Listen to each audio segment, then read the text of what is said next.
Hello friends, welcome to my video. इस वीडियो में हम बहुत सारे इंपॉर्टेंट क्वेश्चन करेंगे मॉडर्न हिस्ट्री का। 200 प्लस लगभग एमसीक्यू होगा, पूरा कंप्लीट मॉडर्न हिस्ट्री होगा। ये पार्ट 1 है, आपके लिए बहुत हेल्पफुल होगा कोई भी कॉम्पिटिटिव एग्जाम के लिए। देखिए पहला क्वेश्चन क्या बोला है, where did the France East India Company first established its factory in India.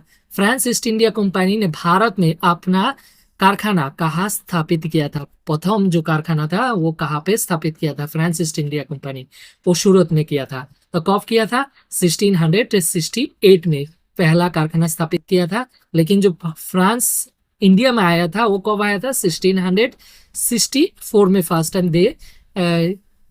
उन लोगों ने इंडिया में आया था। ठीक है, इसके बाद ये तो फर्स्ट फैक्ट्री हुआ, सूरत में स्थापित किया था 1668। और जो सेकेंड है वो मुशीलीपट्टनम में किया था। वो कब किया था? 1669 में किया था सेकेंड वाला। ठीक है, और उसका जो ट्रेडिंग सेंटर है नॉर्मली फ्रांस का, वो पुडुचेरी में किया था। ये कहाँ पे? 1774 में, सॉरी 1674 में। ओके, ये ट्रेडिंग सेंटर पुडुचेरी में, और सूरत में फर्स्ट फैक्ट्री और मुशीलीपट्टनम में सेकंड फैक्ट्री। नेक्स्ट क्वेश्चन देखिए, choose the correct chronological order of the arrival of the following European trading companies in India. Bharat में निम्नलिखित यूरोपीय व्यापारिक कंपनी के आगमन का सही क्रम चुने। जो क्रोनोलॉजिकल ऑर्डर चुने, सबसे पहले कौन आया था उसी हिसाब से, सेकंड कौन आया था उसी हिसाब से। ठीक है, तो सबसे पहले कौन सा करेक्ट होगा? ये पहला वाला, पोर्तुगीज, डस्ट, इंग्लिश, फ्रांस। क्योंकि देखिए पोर्तुगीज वो सबसे पहले आया था कब? 1498 में आया था पोर्तुगीज। इसके बाद जो डच ईस्ट इंडिया कंपनी वो कब आया था? डच ईस्ट इंडिया कंपनी 1602 में डच ईस्ट इंडिया कंपनी आया था। इसके बाद इंग्लिश आया था 1608 में। इसके बाद फ्रांस आया था 1664। तो आपको यार कौन सा साल आया था वो याद रख लीजिए, आपको क्रोनोलॉजिकल ऑर्डर मिल जाएगा।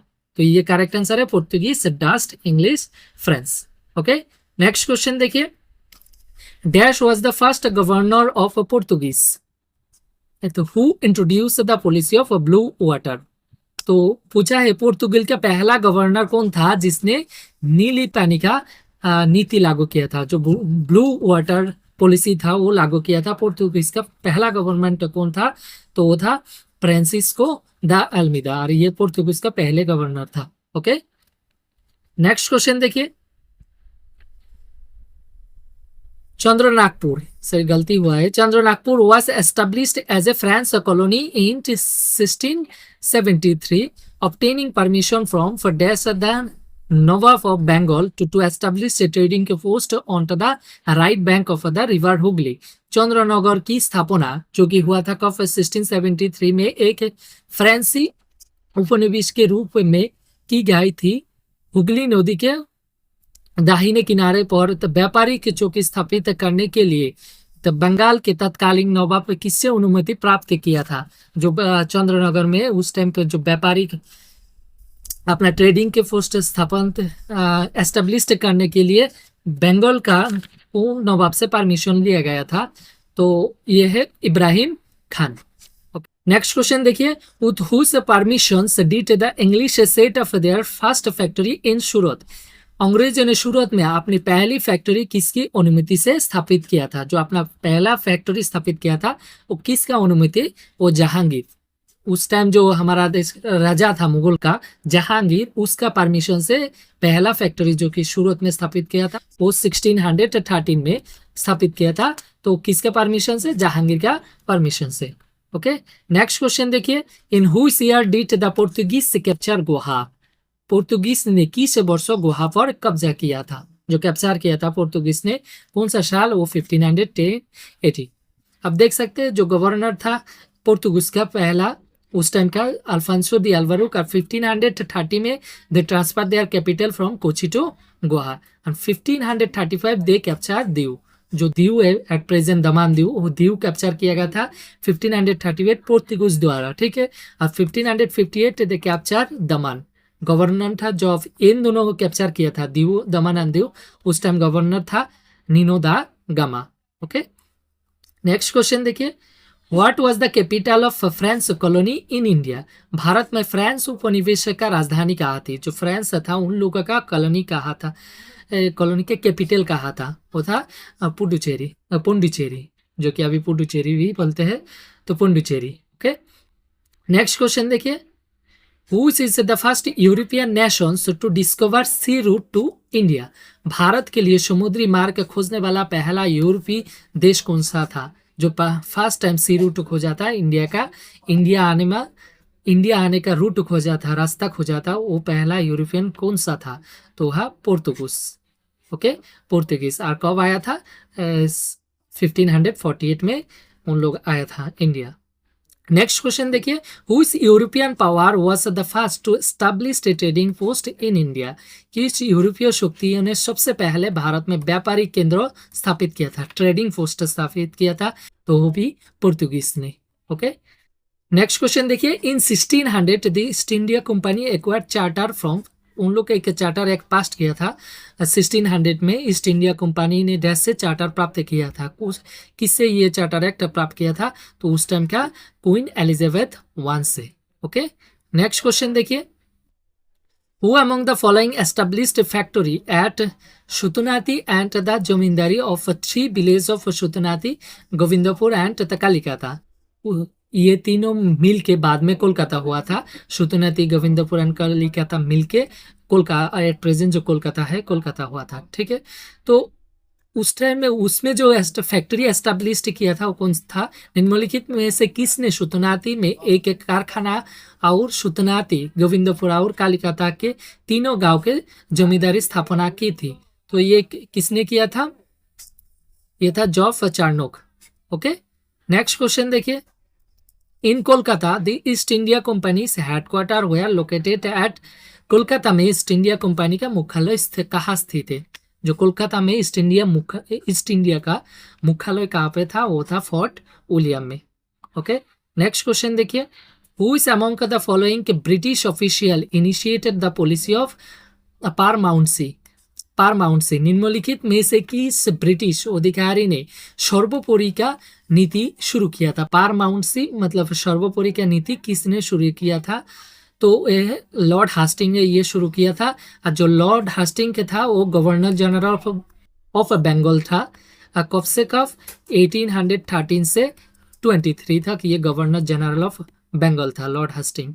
ओके, आप देख सकते हैं ये जो पॉलिसी ऑफ पारमाउंटेंसी ये क्या था? The East India Company claimed that its power were general greater than those of Indian state and that they were supreme और पारमाउंट। मतलब कि ईस्ट इंडिया कंपनी ने दावा किया कि उनके पास जो शक्तियाँ थी उस टाइम का, वो भारतीय कोई भी राज्यों से, मतलब भारतीय गवर्नमेंट से बा कोई भी राजा से अधिक है और सर्वोच्च है। तो ये लागू किया था पारमाउंसी कौन? लॉर्ड हास्टिंग ने। ओके, नेक्स्ट क्वेश्चन देखिए, which transport system was most essential for colonial trade and movement of goods? उस टाइम वो जो उन लोगों का कॉलोनियल ट्रेड एंड गुड्स, माल वहन करने के लिए कौन सा ट्रांसपोर्ट सिस्टम सबसे ज्यादा इंपॉर्टेंट था? तो वो था रेलवेज। ओके, और रेलवे ऑफ इंडिया में स्टार्ट हुआ था, फर्स्ट टाइम हुआ था ये 1853 में फर्स्ट टाइम स्टार्ट हुआ था रेलवे। कहाँ से? बॉम्बे से थाने, बॉम्बे से थाने तक लगभग 34 किलोमीटर का ये फर्स्ट टाइम इंडिया में हुआ था 1853 में। ओके, नेक्स्ट क्वेश्चन देखिए, in which year did the English and French armies fight against each other in the battle of Wandiwash? देखिए, ओंडीवास के लड़ाई में अंग्रेजी और फ्रांसीसी सेनाओं किस वर्ष एक दूसरे के खिलाफ लड़े थे? दोनों फ्रांस और इंग्लिश के बीच में जो हुआ था ओंडीवास में युद्ध को साल में हुआ था 1760। अब देख सकते हैं ब्रिटिश एंड फ्रांस के बीच में जो युद्ध हुआ था उसको तो बोला जाता है एंग्लो कार्नोटिक वार। और ये 3 बार हुआ था। कब फर्स्ट कब हुआ था? 1746 से 48 तक। इसके जो कोई रिजल्ट नहीं निकला था, जो एक ट्रीटी हुआ था जिसका नाम है treaty of Alexa. Okay, second time जो एंग्लो कार्नोटिक वार हुआ था, युद्ध हुआ था, वो कब हुआ था? 1749 से 54 तक। ओके, तो इसमें भी कोई रिजल्ट नहीं निकला था। तो इसमें जो ट्रीटी हुआ था उसको बोला जाता है ट्रीटी ऑफ पुडुचेरी। जो थर्ड एंग्लो कार्नेटिक वॉर हुआ था वो कब हुआ था 1756 टू 63 तक। इसमें जो ट्रीटी हुआ था वो ट्रीटी ऑफ पेरिस। और 1760 में सबसे जो युद्ध हुआ था बैटल ऑफ ओंडीवास, जिसमें क्या किया गया, जो पुडुचेरी था फ्रांस से लिया गया था, ब्रिटिश ले लिया गया था, उसको वापस दे दिया गया फ्रांस को। ओके, तो फ्रांस दोनों ही यूरोपियन था, दोनों इंडिया में आया था बिजनेस करने के लिए। दोनों में जो युद्ध हुआ था उसको नाम है Anglo Carnatic war. Okay, next question देखिए, the first Anglo Maratha war ended with the treaty of. जो फर्स्ट एंग्लो मराठा वॉर वो कौन सा ट्रीटी से खत्म हुआ था? प्रथम एंग्लो मराठा युद्ध किसकी संधि के साथ समाप्त हुआ था? तो ये था ट्रीटी ऑफ सलवाई। ओके, देखिए first British and Maratha, Indian जो मराठा था उनको, उन लोगों के बीच में युद्ध हुआ था, उसका नाम है एंग्लो मराठा वॉर। और फर्स्ट टाइम कब हुआ था? 1775 से 82 तक, जिसमें समाप्त हुआ था ट्रीटी ऑफ सलवाई द्वारा। और जो सेकेंड हुआ था वो 1803 से 1805। और थर्ड टाइम हुआ था 1816 से 1819, जो battle of Pindari and battle of Pindari हुआ था। इसके बीच में जो ब्रिटिश ने जीता था तो मराठा पूरा कैप्चर कर लिया था।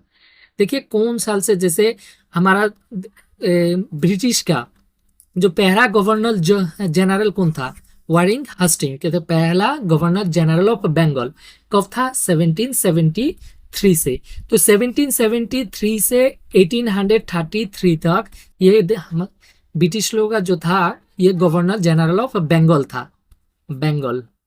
ओके, इसके बाद जो 1833 से 1858 तक ये था governor general of India, governor general of India था। ओके, तो इसके कौन कौन गवर्नर जनरल ऑफ बंगाल था, कौन कौन गवर्नर जनरल ऑफ इंडिया था, पूरा लिस्ट हम अगले वीडियो में दे देंगे serial wise. Okay, next question देखिए, who abolished dual government in Bengal. Bengal में दहरी सरकार, जो डुअल गवर्नमेंट था बंगाल में चल रहा था, वो किसने समाप्त किया था? तो ये वारिंग हस्टिंग ने समाप्त किया था। वारिंग हस्टिंग हमारे देश का प्रथम first governor general of Bengal था, बंगाल, वारिंग हस्टिंग। ठीक है, कब था? 1773 से 1785 तक ये वारिंग हस्टिंग के था, जो कि 1785 में उसको इम्पीचमेंट करके निकाल दिया गया था। ओके, नेक्स्ट क्वेश्चन देखिए, when was Satara and Jhansi annexed under the doctrine of lapse. व्यवस्थागत सिद्धांत के तहत शतरा और झांसी को कब से लिया गया था, दखल कर लिया गया था? दो जगह के शतरा के झांसी को कौन से रूल के हिसाब से? Doctrine of lapse. तो कब किया गया था? 1848 में शतरा को, और झांसी को 1853 में उसको दखल कर लिया गया था। देखिए डॉक्ट्राइन ऑफ लैप्स क्या चीज है? डॉक्ट्राइन ऑफ लैप्स जो है कि ये लॉर्ड डालहौसी ने इंट्रोड्यूस किया था 1848 में। लॉर्ड डालहौसी जो कि गवर्नर जनरल ऑफ इंडिया था, गवर्नर जनरल ऑफ इंडिया था लॉर्ड डालहौसी, कब से? 1848 से 56 तक, 56 ये गवर्नर जनरल ऑफ इंडिया था। तो एक रूल लागू किया था जिसका नाम है डॉक्ट्राइन ऑफ लैप्स। इसके तहत if any Indian ruler dies without living a male heir, his kingdom would automatically pass over to the British. मतलब यदि कोई व्यक्ति अगर शासन कोई भारतीय शासक बिना किसी पुरुष उत्तराधिकारी के मर जाता है, मतलब वो कोई भी उत्तराधिकारी नहीं है, ऐसे सिचुएशन में मर जाता है, तो उसका राज्य डायरेक्टली ऑटोमेटिकली अंग्रेज के पास चला जाएगा। ओके, भारतीय राजा अगर उसका कोई उत्तराधिकारी नहीं है मरने के बाद, तो मेल उत्तराधिकारी, तब उसका जो किंगडम है वो डायरेक्टली ब्रिटिश के पास चला जाएगा। तो इसी के तहत बहुत सारा राज्य ले लिया गया था, जैसे अभी इस क्वेश्चन में शतरा झांसी को ले लिया गया था, कब? 1848 में और 1853 में। ओके, नेक्स्ट क्वेश्चन देखिए, who was the founder of Asiatic Society of Bengal. Asiatic Society of Bengal के संस्थापक कौन है? जो founder of Asiatic Society of Bengal तो कौन है? Sir William Jones.